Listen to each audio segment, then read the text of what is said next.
Asprop PSSI Lampung memastikan 7.100 kursi di dalam Stadion Sumpah Pemuda Waya Halim, Kota Bandar Lampung akan diduduki oleh masyarakat Lampung.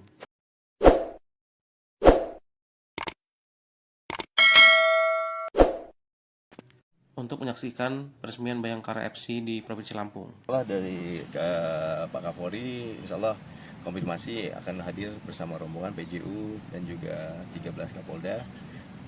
Insya Allah hadir di Stadion Sumpah Pemuda ya, tanggal 28. Vendornya masing-masing yang akan mempersiapkan semuanya itu. Ya, full di 7.000, hampir 7.100 ini full penonton. Insya Allah ada dari sekaligus memang peresmian supporter Elbara akan diresmikan oleh Pak Kapolri juga. Dan ada event, ada 4, yaitu peresmian squad, jersey, stadion dan juga Elbara. Gitu. Kalau besok Badan Liga akan masuk untuk memverifikasi, tapi yang kita lihat bahwa hari ini Stadion Sumpah Pemuda siap 100% untuk diverifikasi. Dan persiapannya juga kita lihat, teman-teman bisa lihat bahwa hampir selesai semuanya.